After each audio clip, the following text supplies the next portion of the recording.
noches y bienvenidos un día más a este espacio de entrevistas Córdoba Ahora de Onda Mezquita Televisión.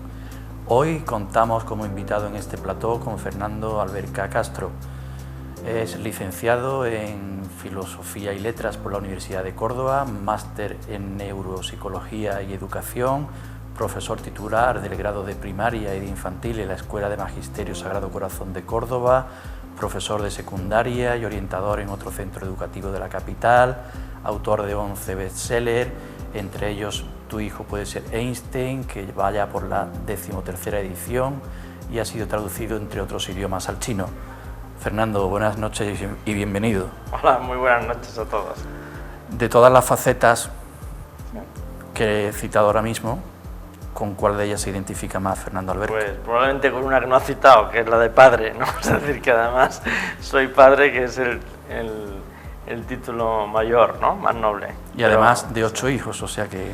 De 8 hijos únicos, ¿no? Que esto es lo que... O por una periodista muy conocida, amiga también, que me decía, tú siempre di que son únicos porque son únicos de verdad, ¿no? Entonces son 8 hijos únicos, ¿no? ¿De dónde saca el tiempo Fernando Alberca para todo lo que lleva para adelante? Bueno, sacándolo mal.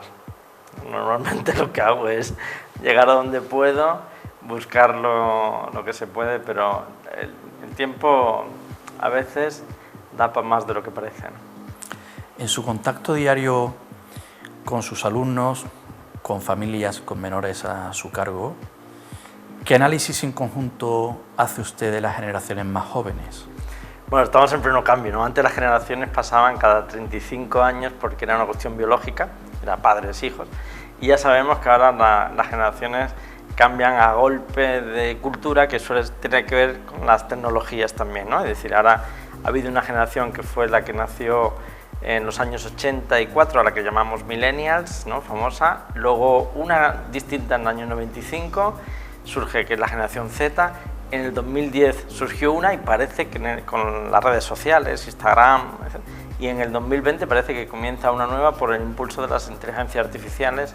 O sea, yo creo que hay un cambio muy rápido y como uno no observe muy bien, se le puede pasar, pero el ser humano sigue siendo el mismo, sea la generación que sea, ¿eh? Con sus mismas problemas, virtudes, sus mismos complejos, sus mismas peculiaridades. Los mismos problemas y con las mismas soluciones también.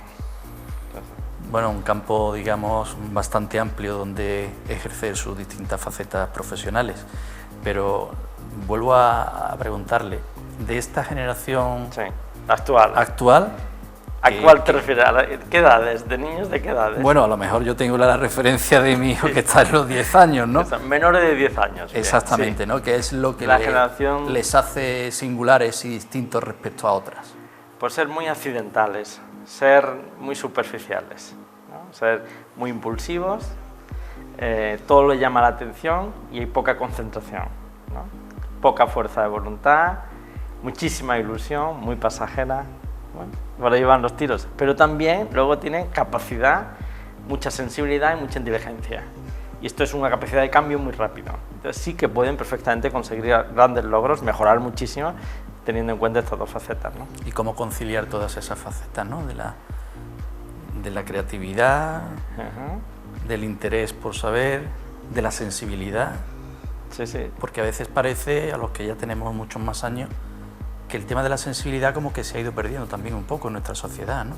Bueno, la sensibilidad es cada vez mayor, ¿eh? La sensibilidad. Otra cosa es qué hacemos con la sensibilidad, si es eficaz o no, ¿no? Entonces es muy pasajera. O sea, inmediatamente sentimos mucha sensibilidad por cualquier cosa que vemos en cualquier medio de comunicación, pero nos dura un minuto y medio, lo que dura la información también, ¿no? Es decir, nuestra capacidad para resolver problemas a lo mejor no es tanta, pero nuestra capacidad para ver el problema sí, ¿no? Es decir, sensibilidad sí tenemos mucha. Ahora, con una gran baja autoestima, este es nuestro problema, ¿no? O sea, es decir, que quizá la generación lo primero que habría que hacer es subir la autoestima, subir la personalidad. La personalidad está muy bien, mejor dicho, o sea, la forma de ser está bien, pero la seguridad, la confianza, la autoestima, el concepto que tienen los niños de sí mismos, esto necesitaríamos para que no fueran tan vulnerables ni manipulables también, ¿no? También esa vulnerabilidad y esa es en parte culpa también de los padres que quizás los educamos, como se dice, muy blanditos. Bueno, la sobreprotección es verdad que es un mal muy extendido, pero no debemos preocuparnos tanto por la sobreprotección, si realmente le diéramos otros antídotos. Por ejemplo, subiéramos su autoestima. O sea, si el concepto que nosotros tuviéramos de nuestros hijos fuera mejor, los hijos captarían este concepto, aunque no se lo expliquemos, lo captarían y lo harían suyo. Y a veces nos preocupan más que confiamos en ellos, educamos mal la libertad, educamos mal esa seguridad en sí mismos, y lo que queremos es que consigan resultados, que sean felices, pero nos equivocamos, porque la felicidad pasa por la autoestima, por ejemplo, ¿no? Usted es docente y es padre. Sí. Para la primera de las actividades uno se forma, estudia, se prepara, pero para ser padre venimos sin manual de instrucciones tampoco, ¿no? Sí, pero la verdad es que para ser padre no es tan difícil, ¿eh? O sea, ser padre perfecto es un padre imperfecto. O sea, el mejor padre que tiene un niño es el que tiene, y el mejor hijo el que uno tiene también, ¿no? O sea, hay una combinación ahí que tiene que ver poco con la técnica, que tiene que ver poco con lo que uno realmente sabe, es más con lo que uno hace, con lo que uno siente, con lo que uno quiere. O sea, un niño que se siente muy querido soporta a un padre muy imperfecto, o sea, no hay tanto problema, ¿no? Lo que hace falta es querer bien a los niños, quererles mucho, ser generoso, en cuanto que a veces hay que llegar al conflicto, porque le queremos tanto que tenemos que exigirle, ¿no? Sería mucho más fácil nuestra vida si no le exigiéramos, pero le querríamos menos también. Es decir, que va por ahí los tiros, y el padre bueno es que uno tiene, y uno mira a su propio padre y dice, bueno, tenía muchos defectos, hay cosas que se equivocó, y sin embargo no lo cambiaría por ningún otro padre, ¿no? Y volviendo a esta generación de la que hablamos, ¿cuáles son los principales retos a los que se enfrenta? Pues yo creo que primero eso, saberse valiosos, ¿no? Que es una cosa que va a depender de los padres. O sea, el concepto que uno tiene de sí mismo, primero lo coge de los padres, lo que cree que los padres piensan de él, luego de los hermanos, si tiene hermanos, en tercer lugar de los adultos en orden de cariño, y por último, o sea, el orden de afecto, o sea, los que ellos sienten más afecto creen que un familiar, un profesor, un vecino le tiene mucho cariño, ese va a influir más, ¿no? Y luego los compañeros de clase, de juegos, pandillas, da igual la edad que tengan, eso influye muchísimo menos de lo que imaginamos, es lo último, ¿eh? Entonces, esto es de la autoestima que siempre hablamos, este es un reto fundamental, es la base. Ahora, hay otros retos, ¿no? Evidentemente, como el conjuntar su capacidad creativa, imaginativa con la lógica y la emocional, o sea, ser completos para poder no solo desear cosas, sino conseguirlas, no solo tener mucha ilusión, sino luego llevarla a la práctica, es decir, disfrutar mucho también de las cosas ordinarias, de las cosas que pasan todos los días. Sí, hay una que es ser completo, utilizar hemisferio derecho y hemisferio izquierdo cerebral. Es decir, estos dos retos, si nos propusiésemos esos y nos propusiéramos el que uno sea capaz de tolerar, por ejemplo, la frustración al tiempo, a la impulsividad, que sea capaz de controlar esos deseos, a lo mejor de querer las cosas ya y quererlas justo de la forma, el color, el modo que lo quiere. Estas tres cosas, esos son los objetivos principales, quizás. Sí, parece que la impaciencia en esa edad es tremenda. Es una impulsividad grande, ¿no?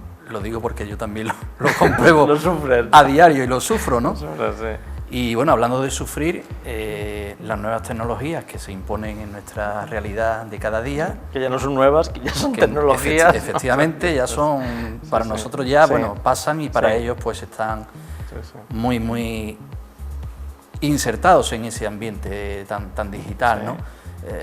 A veces quizás sobreexpuestos, ¿no? A dispositivos móviles, consolas, etcétera, etcétera. Sí. ¿Cómo lo ve Fernando Alberca? Pues mira, a mí la verdad es que me apasiona la educación tanto que al final el escenario digital es un escenario donde hay que educar, ¿no? Es decir, que más que un problema, la tecnología es simplemente una oportunidad grande donde uno tiene que ver las carencias que todavía faltan, ¿no? O sea, uno dice, bueno, pues mi hijo no es capaz, no tolera que se acabe el tiempo de jugar con un videojuego o de tener un móvil o estar con Instagram, lo que sea, ¿no? Es decir, le cuesta mucho controlar el tiempo, le cuesta mucho. Bien, pues esto nos está dando pistas, o sea, la tecnología nos está dando una serie de pistas que antes de los dispositivos digitales no teníamos, creíamos que iba bien, pero iba mal, ¿no? El niño también, es decir, que si el niño no tolera la frustración, si el niño no obedece, esto es un hecho. La tecnología lo que pasa es que lo pone en evidencia. pero no es la causa de que no obedezca, no es la causa de que el niño no se controle, no es, lo que pasa es que exige, a edad demasiado temprana quizás, exige aprender una serie de cuestiones que nos debemos centrar en enseñarle, ¿no? Como por ejemplo esa tolerancia, esa obediencia, la libertad, el controlar la responsabilidad, el saber utilizar, pero un móvil lo importante es aprender a utilizarlo, por ejemplo, ¿no? Más que si lo tengo o no lo tengo, ¿no? O Instagram, pues es aprender a estar en Instagram, o si debo estar en esta edad o no me corresponde aún todavía tenerlo, ¿no? No es un problema, es un aliado, me parece a mí realmente, para los padres, pero exige por nuestra parte, evidentemente, una serie de actuaciones que no podemos evitar, claro. Claro, ahí viene la pregunta, ¿dónde está el límite de lo que se puede o no se debe consentir? ¿Qué tiempo? ¿Cuándo, no? O sea, ¿tienen que dedicarle o deben dedicarle o no tienen que dedicarle? Sí, pues mira, hay dos cosas. Yo asesoro a una revista digital que se llama empantallados.com y lo debatimos muchas veces, ¿no? Yo creo que hay dos cuestiones importantes, ¿no? Quizás novedosas, pero muy importantes. Una es que el tiempo importa, pero sobre todo lo que importa es lo que hace en ese tiempo, ¿no? Hay veces que los padres se preocupan si el niño está mucho tiempo con un dispositivo, y es verdad porque le puede evitar hacer cosas que debe hacer y esas se las pierde, ¿no? Pero lo más importante es no el tiempo, sino lo que hace con ese tiempo en ese dispositivo, ¿no? O sea, media hora a lo mejor puede parecer un tiempo razonable y sin embargo puede ser catastrófico dependiendo de lo que esté haciendo, comparado con 3 horas que a lo mejor no tiene tanto daño, ¿no? O sea, es decir, más bien es lo que hace.